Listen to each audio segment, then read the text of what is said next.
I never imagined that the woman I trusted the most, the woman I had promised forever to, could betray me in a way so cruel that it would shatter every piece of my soul. My name is Daniel, and this is the story of how my wife destroyed me and how I rebuilt myself piece by piece, only to make her taste the same poison she poured into my life. I met Emily when I was 27. She had this warmth, a sparkle in her eyes that made the world seem less heavy. I wasn't wealthy or powerful, but I was hardworking. I had a steady job in construction management, dreams of starting my own firm one day, and an undying belief that loyalty was everything in love. Emily said she loved that about me, my consistency, my grounded nature, my refusal to play games. For years, we built what I thought was an unshakable marriage. When I bought us a small house on the outskirts of town, Emily cried with joy. She called it our forever home. She painted the walls herself, picked out the curtains, and filled the space with laughter. We planned children. We spoke of growing old together, rocking on the porch when our hair turned gray. I never doubted her, not once. But life, as I learned the hard way, has a brutal way of mocking blind faith. It began with the late nights. Emily told me she was taking on extra shifts at the hospital. She was a nurse, and I was proud of her dedication. I thought she was working to help with the mortgage, to save for our future.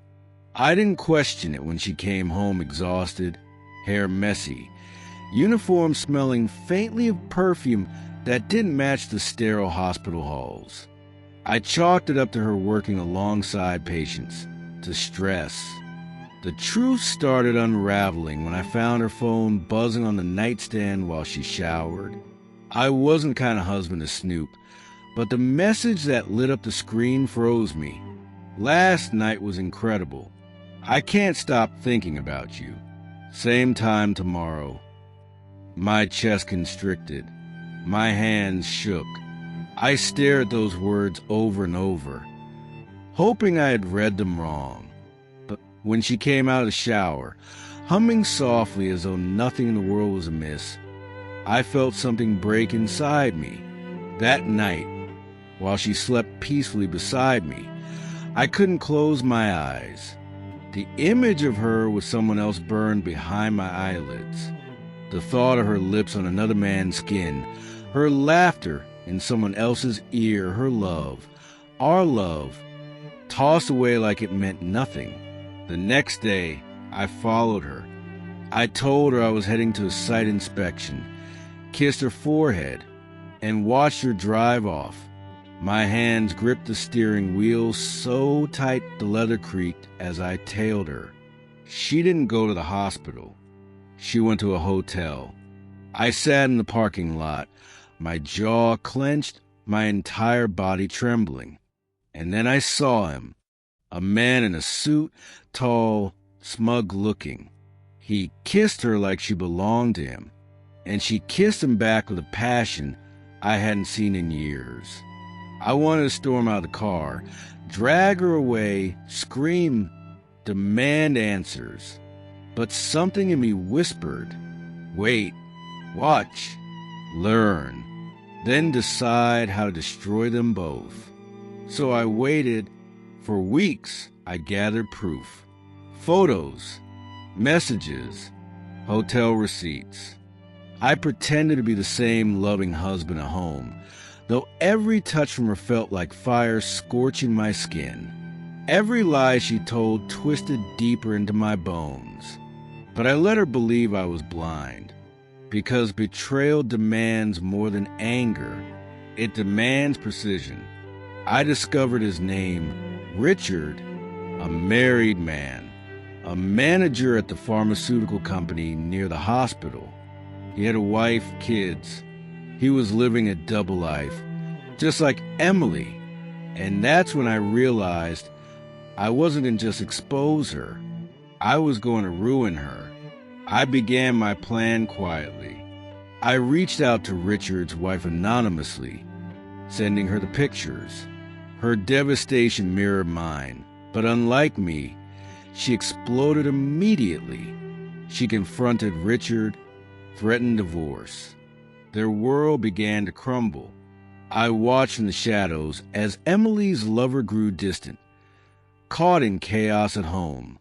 Emily, meanwhile, started noticing the change. She cried at night, begged Richard over the phone to not abandon her.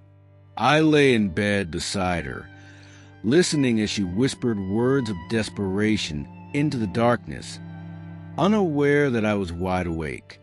The sweet irony tasted like honey, but this was only the beginning, because I wasn't going to just let her feel the sting of rejection. I wanted her to drown in the very betrayal she handed me.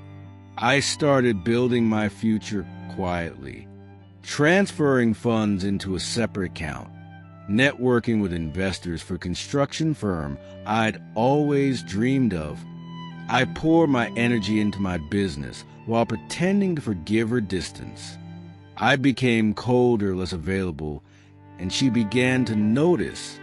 One night, she asked me, "Daniel, are you falling out of love with me?" I forced a small smile.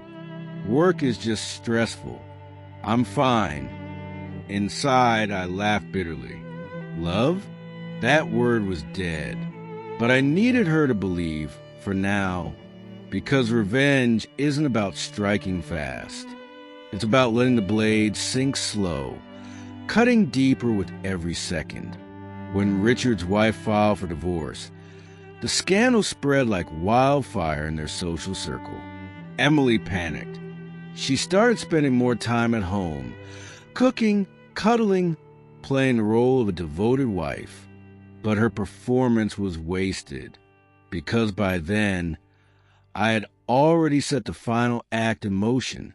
The day of our anniversary arrived. Emily decorated the living room with candles, made my favorite meal, wore the dress I once told her she looked breathtaking in. She looked at me with pleading eyes, searching for the love I once carried. Halfway through dinner, I placed a neatly stacked file on the table. Her smile faltered. "What's this?" she whispered. "Proof," I said coldly.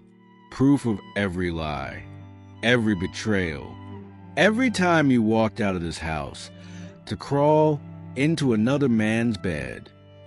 Her face drained of color. She reached for the papers with shaking hands, flipping through the photos, the texts. Tears spilled down her cheeks. "Daniel, please, I can explain." I leaned back, my voice ice. "Don't bother. You've explained enough with your actions. I know everything." She collapsed into sobs, clutching my hand, begging, swearing she'd changed, that it was a mistake. But I simply pulled my hand away. "Happy anniversary, Emily," I said, standing. "It's the last one you'll ever have with me." That night, I moved out, and that was just the start of her true punishment. When I left, Emily thought I was bluffing. She thought I would cool off and return. She underestimated me, the same way she underestimated the strength of the man she betrayed. For weeks, she called, texted, showed up at my office. I ignored her. The house that once echoed with her laughter became her prison, while I soared into the life I had been building silently. My firm gained traction, projects poured in, and my income tripled. I walked taller, breath freer. But I wasn't done. Revenge is never about leaving someone. It's about making them regret ever thinking they could deceive you. I made sure word spread in her hospital about the affair. A well-placed anonymous tip, some evidence accidentally dropped where her supervisor could see. It wasn't long before whispers turned into judgmental stares. Emily's once sterling reputation tarnished. patients' families requested other nurses. Her colleagues distanced themselves. And Richard? He was gone. His wife stripped him in divorce court, taking the kids, the house, and half his wealth. He relocated to another city, leaving Emily to deal with the fallout alone. The walls closing on her, and I watched with detached satisfaction as she crumbled. One evening, she showed up at my apartment, makeup smudged, her once carefully styled hair messy. She looked nothing like the woman who once betrayed me with fiery passion. "Daniel," she whispered when I opened the door, "I've lost everything. Please, I need you. I love you. I made a mistake." I studied her, the broken shell of the woman I once adored. For a fleeting second, I remembered the girl who painted our house, who dreamed of children, who kissed me under the stars. But that girl died the moment she chose betrayal. I leaned against the doorframe, my voice calm. "You didn't make a mistake, Emily. You made a choice, and now you live with it." She sobbed, trying to push her way in, but I blocked her. "Please," she begged, "give me another chance. I'll prove myself. You had your chance." I cut her off, and you threw it away for hotel rooms and lies. Then I closed the door in her face. That was the night I knew revenge wasn't just complete, it was poetic. She had traded love for lust, loyalty for lies, forever for nothing. And I made sure she realized that every single day. Months later, I saw her at the grocery store. She looked older, worn down, carrying discount items in a basket. Our eyes met. She tried to smile, as though some part of her still believed we could reconcile. I simply nodded politely and walked away, because revenge isn't about destroying someone completely. It's about walking away stronger while they're left haunted by their own choices. And that, my friends, is exactly what I did.